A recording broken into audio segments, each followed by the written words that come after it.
नमस्कार दोस्तों, success study Baloda YouTube channel में आपका स्वागत है। आज की वीडियो में हम लेकर आए हैं सैंपल पेपर कक्षा 8 विषय हिंदी। यह सैंपल पेपर आपकी वार्षिक परीक्षा जो कि 1 अप्रैल को होना प्रस्तावित है, उसके लिए ये काफ़ी लाभदायक सिद्ध होगा। तो चलिए शुरू करते हैं हम आज का वीडियो और जान लेते हैं कि हिंदी विषय के पेपर में किस टाइप के प्रश्न आएंगे। ठीक है ना। चलिए, तो पहला प्रश्न आपका है, सही विकल्प का चयन करके लिखिए। ठीक है ना। आपको पहला प्रश्न दिया रहेगा कि सही विकल्प का चयन करके लिखना है। अब पहले प्रश्न का जो पहला पार्ट है वो ये है, सतपुड़ा के जंगल स्थित हैं, है ना। कहाँ पर हैं आपको ऑप्शन दिए गए हैं, तो इसका सही जवाब क्या हो जाएगा कि सतपुड़ा के जंगल स्थित हैं मध्य प्रदेश में। ठीक है ना। नेक्स्ट है, प्रभु जी तू चंदन हम पानी पंक्ति किस कवि की है।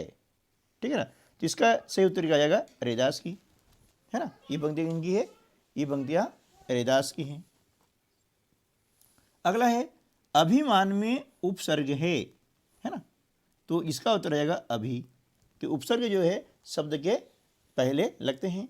इसके बारे में विस्तृत जानकारी के लिए आप हिंदी व्याकरण का जो प्लेलिस्ट में उपलब्ध है वीडियो, वो आप देख सकते हैं, है ना। हिंदी व्याकरण नाम से प्लेलिस्ट बनी हुई है, एक फोल्डर बना हुआ है, उसके अंतर्गत प्रत्यय, उपसर्ग, संधि, समास आदि के वीडियो उपलब्ध हैं, वहाँ से आप उनको देख सकते हैं।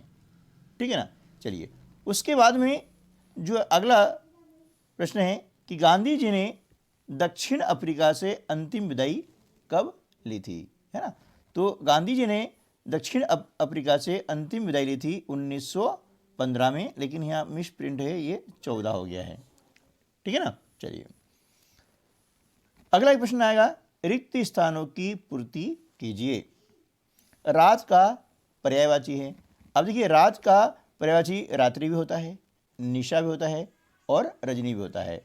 तो जो आप चाहें यहाँ पर लिख सकते हैं, है ना, जो आपको याद है ना, तीनों में से लिख सकते हैं। अब मैंने तीनों बता दिया आपको कि रात्रि का जो पर्यायवाची होता है निशा, रजनी, रात, रात्रि। ठीक है ना, ये हो गया है। अगला है, खाली स्थान आपको दिया गया है, किसके कारण ओझा लोगों का काम चौपट हो रहा था।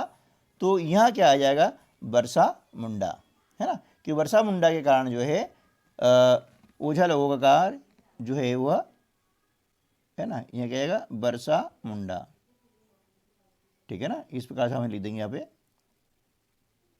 अब मैं आपको बता चलता हूँ कि लिखने में काफ़ी समय लग जाएगा, है ना।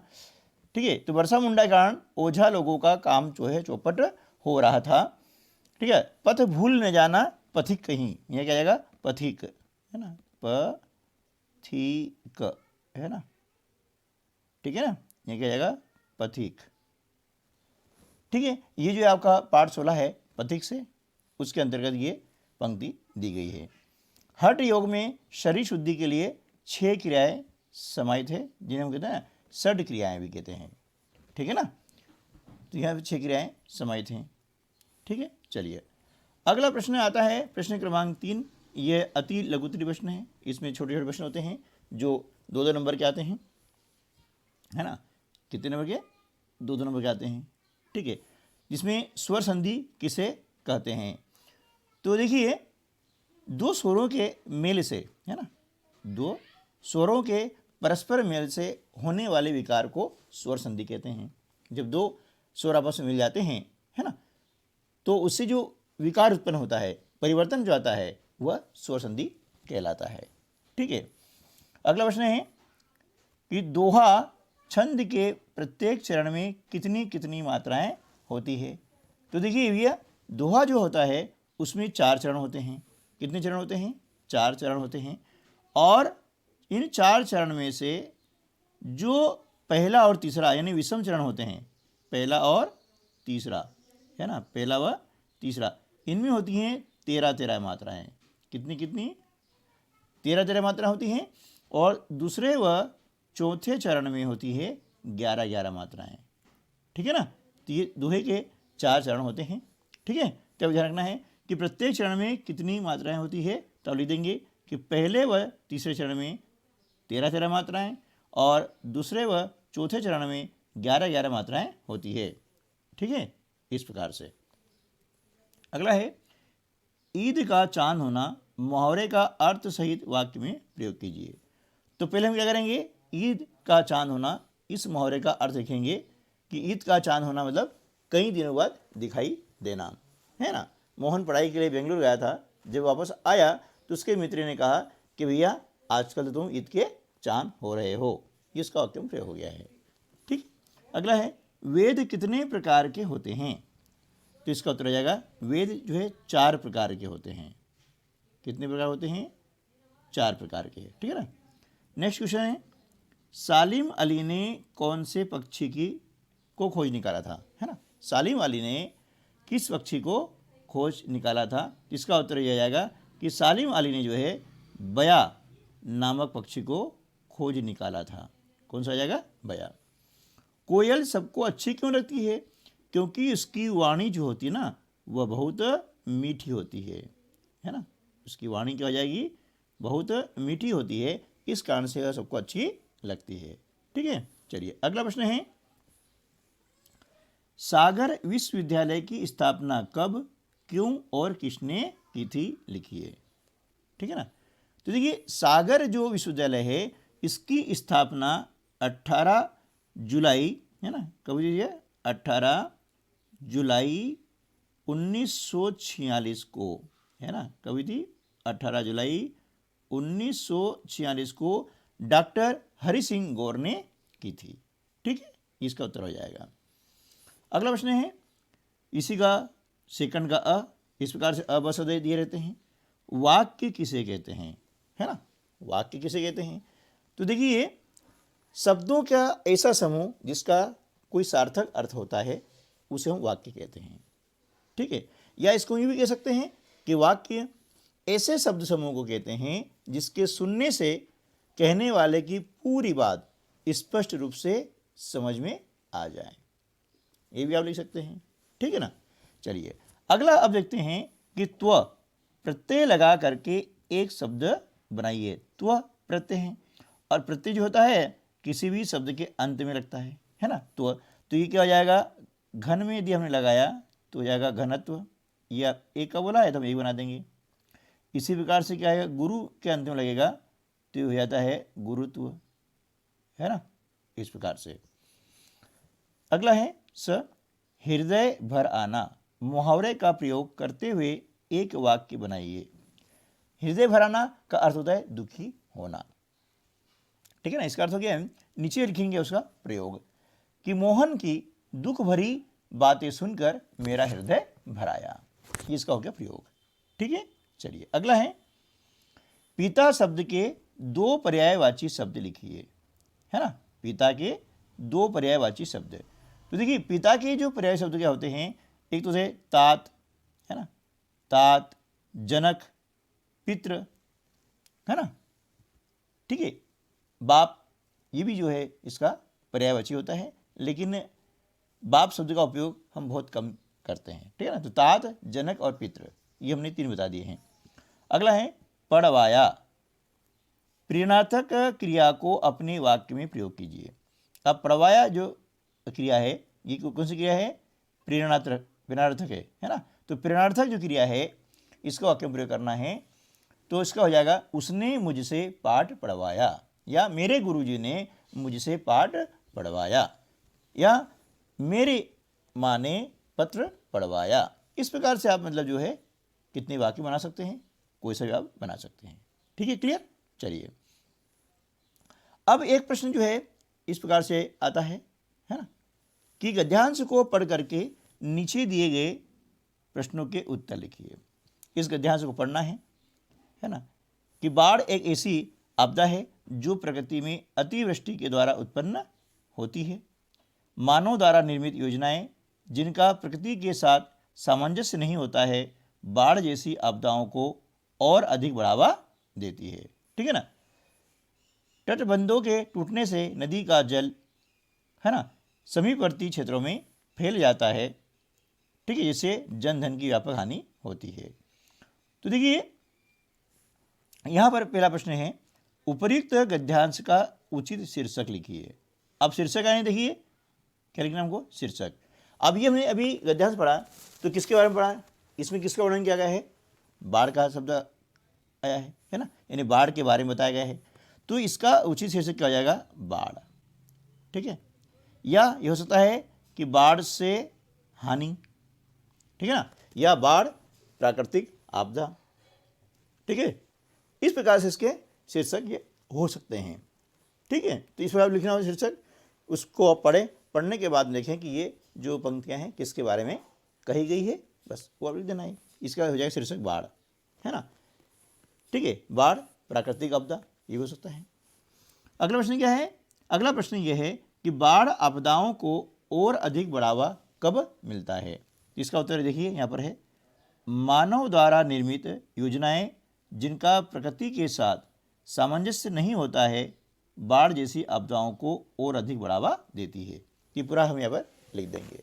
ठीक है, चलिए अगला प्रश्न है, वृद्धा मंदिर के पास क्या काम करती थी। तो वृद्धा मंदिर के पास फूलों की मालाएं बेचती थी। ठीक है, ये हो गया है। उसके 8वां में प्रश्न आता है कि बहादुर बेटा किसे कहा गया है और क्यों। तो इसका उत्तर क्या हो जाएगा, है ना, कि बहादुर बेटा जो है संदीप को कहा गया है क्योंकि उसने अपने प्राणों की परवाह न करते हुए बाढ़ में फंसे लोगों को बचाया था। ठीक है, ये उसका उत्तर हो जाएगा। अगला जो है प्रश्न क्रमांक 6, जहाज का पक्षी किस बात का प्रतीक है, आशय स्पष्ट कीजिए। ठीक है ना, तो देखिए जहाज का जो पक्षी है वह हमारे मन का प्रतीक है। जिस प्रकार से जहाज का पक्षी उड़ करके वापस जहाज पर आ जाता है, ठीक उसी प्रकार हमारा मन भी प्रभु के गुणगान में, प्रभु के सामीप्य में जो है वह रहता है, तो वह सुखी हो जाता है। ठीक है, अब इसका 8वां में, युद्ध भूमि में विभीषण ने अधीर होकर श्री राम से क्या कहा। देखिए युद्ध भूमि में विभीषण ने अधीर होकर भगवान श्री राम से कहा कि हे स्वामी, आपका शत्रु रावण युद्ध की सभी सामग्री से युक्त है और आपके पास में वे साधन नहीं है जिनकी सहायता से युद्ध जीता जा सके, है ना, ये उन्होंने कहा था। अगला प्रश्न है, आहार कितने प्रकार का होता है, लिखिए। देखिए आहार जो होता है 6 प्रकार का होता है, मुख्यतः फलाहार, अल्पाहार, निराहार, मांसाहार, शाकाहार और सर्वाहार। ठीक है ना, ये आहार के प्रकार हो गए हैं। अगला है, बारडोली सत्याग्रह क्या था, इनका क्या परिणाम निकला, है ना। देखिए सरकार द्वारा किसानों के लगान में वृद्धि करने के विरोध में जो आंदोलन किया गया था, है ना, उसका नाम था बारडोली सत्याग्रह।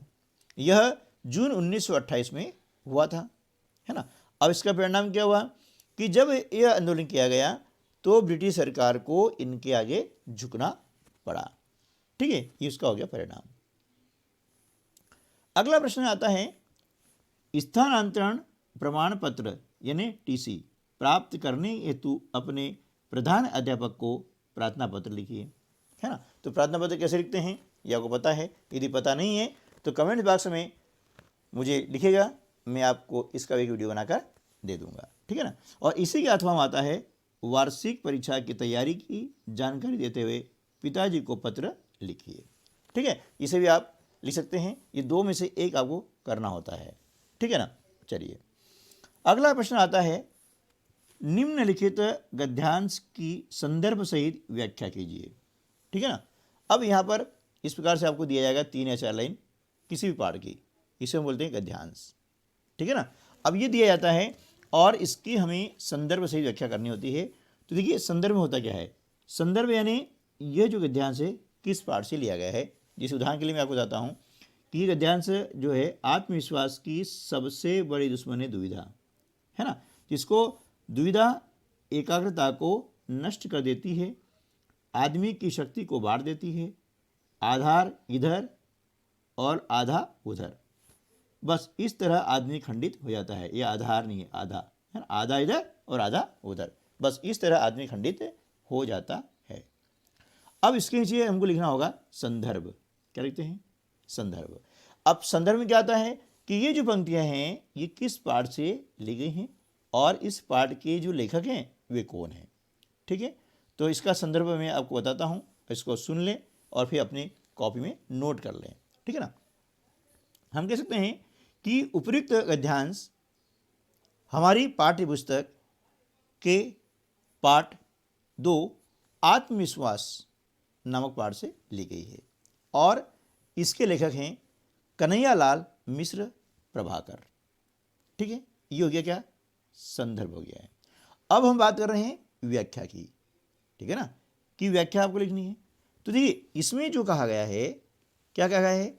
लेखक कहता है कि मनुष्य के अंदर, है ना, यदि असमंजस हो जाए या दुविधा हो जाए, संदेह पैदा हो जाता है तो आत्मविश्वास की भावना समाप्त होने लगती है और जो भावना समाप्त होती है वही हो जाती है दुश्मन। यानी आत्मविश्वास की सबसे बड़ी दुश्मन कौन है? दुविधा है। दुविधा जो है हमारी एकाग्रता को नष्ट कर देती है, इसलिए आदमी को जो है दुविधा में नहीं रहना चाहिए। यह दुविधा क्या करती है? आदमी की शक्ति को बाढ़ देती है। ठीक है ना, जिससे वह सोचने लगता है कि अमुक कार्य को करने में सफल होगा अथवा नहीं होगा, है ना। उसका मन आधा इधर और आधा उधर हो जाता है और यदि मन का विचलित हो जाता है, एकाग्रता खत्म हो जाती है, तो बस आदमी जो है खंडित हो जाता है और अपने उद्देश्य में सफल नहीं हो पाता। ठीक है, बस ये इतना आपको लिखना है, ये कहलाती है व्याख्या। इसी प्रकार से ये अथवा आता है ना, ये भी वही लिखना है, संदर्भ किस पाठ से लिया गया है ना। और व्याख्या में वही अब बताया मैंने कि इन पंक्तियों को अपने शब्दों में आपको लिखना होता है, बहुत आसान है। ठीक है, चलिए इसका देख लेते हैं। एक प्रश्न आपको आता है, पद्यांश की संदर्भ सहित व्याख्या करना। ठीक है ना, कि निम्नलिखित पद्यांश की संदर्भ सहित व्याख्या कीजिए। यह किसी भी कविता से मतलब अवतरित किया जाता है। जैसे यहाँ पर यह है, दिया है शांति का संदेश ही हमने सदा जग को, अहिंसा का दिया उपदेश भी हमने सदा जग को। न इसका अर्थ हम पुरुषत्व का बलिदान कर देंगे, न इसका अर्थ हम नारित्व का अपमान सहेंगे। ठीक है, अब इसका लिखेंगे संदर्भ। संदर्भ में क्या है कि यह पंक्तियां या उपरोक्त पंक्तियां, है ना, यह पद्यांश बोल दें या उपरोक्त पंक्तियां बोल दें, है ना, एक ही बात होती है। तो हम कह सकते हैं कि यह पद्यांश हमारी पाठ्य पुस्तक के पाठ 13, यदि पाठ नंबर याद नहीं चलेगा लेकिन पाठ का नाम लिखना जरूरी है, पाठ 13, न यह समझो कि हिंदुस्तान की तलवार सोई है से लिया गया है या अवतरित है। इसके रचिता राम कुमार चतुर्वेदी चंचल हैं। ये क्या हो गया? आपकी संदर्भ हो गया है। अब यह प्रसंग नहीं पूछा है ना, ध्यान रखना आपको। प्रसंग यदि पूछते हैं तो बताना होता है कि यह प्रसंग यानी किसके बारे में कहा गया है। ठीक है, तो देखिए इसका अब हम करते हैं व्याख्या। कवि कहता है कि सदा ही हमने विश्व को, जगन क्या होता है? विश्व, देखिए संसार को हमने शांति का संदेश दिया है। ठीक है ना, अहिंसा का उपदेश दिया है। ठीक है, तो इसका अर्थ ये नहीं है कि हम डरपोक हैं, है ना, हम डरपोक हैं या हम डर के मारे कुछ नहीं कहेंगे। ठीक है ना, डर के मारे हम कुछ नहीं कहेंगे, ऐसा नहीं है। अहिंसा का आचरण अपना करके हम वीरता त्यागेंगे नहीं। इसका मतलब ये नहीं है कि हम हमारा पुरुषत्व यानी वीरता को त्याग देंगे और कायर बन जाएंगे। इसका अर्थ यह भी नहीं होना चाहिए कि हम नारीपन यानी स्त्रीत्व, नारीत्व, है ना, नारीपन के लिए किए गए अपमान को सह लेंगे, ऐसा कदापि नहीं सोचना चाहिए। ठीक है, बस इतना हो गया, है ना। इसी प्रकार से इसके अथवा में एक और आता है, यदि आपको वो नहीं आता है ये आप कर सकते हैं। ठीक है ना, चलिए इसके बाद में प्रश्न क्रमांक 11 जो होगा वह क्या है कि अपनी पाठ्य पुस्तक की कहानी, गीता का मर्म या वसीयतनामे का रहस्य का सारांश लिखिए। ये दो कहानियां हैं इन दोनों कहानियों में से किसी भी एक कहानी का सारांश आप लिख सकते हैं। तो मेरा सुझाव आपको ये है कि इन दोनों कहानियों के आप जो है सारांश याद कर लें। सारांश मतलब इन कहानियों को पढ़ लें और क्या करें, उन्हें क्रमबद्ध रूप से लिखने का अभ्यास करें। आप जो लिखेंगे वह हमेशा सही होगा, है ना। आप ये चिंता ना करें। और वैसे वैसे हमको रटना नहीं है ना। पाठ को पढ़ लें, बस पाठ को पढ़ करके उसमें जो घटनाएं हैं, जो चित्रण किया गया है, उसको क्रमबद्ध तरीके से लिख लें, ठीक है ना। और उनको आप अच्छी तैयारी कर लें ताकि परीक्षा में आप जो है अधिकतम अंक प्राप्त कर सकें। अगला जो प्रश्न आता है, प्रश्न क्रमांक 12, निम्नलिखित में से किसी भी एक विषय पर अधिकतम 150 शब्द, है ना, निबंध लिखिए। निबंध लिखने के लिए 4 विषय आपको दिए गए हैं: दीपावली, विज्ञान के चमत्कार, वृक्षारोपण का महत्व, मेरा विद्यालय कैसा हो। अब इन चारों में से आप किसी को भी लिख सकते हैं, एक लिखना आपको है ना। तो मेरा सुझाव ये है कि आप विज्ञान के चमत्कार अच्छे से याद कर लें। इसका वीडियो बना करके मैंने अपलोड कर दिया गया है और आपको जो है प्लेलिस्ट में हिंदी व्याकरण का जो फोल्डर बना हुआ है उसके अंदर आपको मिल जाएगा, ठीक है ना। और इस वीडियो के आई लिंक में भी आपको मैं मतलब जो है इसका लिंक दे दूंगा, ठीक है। तो उम्मीद है कि आपको वीडियो अच्छा लगा होगा। अब आपका सारी संख्याएं, कुछ संख्याएं खत्म हो गई होगी। यदि इतना आप कर लेते हैं तो यकीन मानिएगा कि आप जो है परीक्षा में आसानी से पास हो जाएंगे। आपको मालूम होगा कि इस वर्ष से 8वीं बोर्ड हो गई है और इसमें बच्चे फेल भी होंगे, ठीक है ना। यदि पढ़ाई नहीं करते हैं तो ऐसा नहीं है कि पढ़ाई नहीं करने पर भी इसको अगली कक्षा में भेज दिया जाएगा। अब नहीं भेजा जाएगा, है ना। 5वीं और 8वीं दोनों में इस साल से, इस वर्ष से फेल होने का प्रावधान आ चुका है, ठीक है बच्चों। तो इस प्रकार से आप जो है इसकी तैयारी करें और परीक्षा में अधिक अंक प्राप्त करें। Best of luck. मिलते हैं अगली वीडियो में, तब तक के लिए नमस्कार, जय हिंद।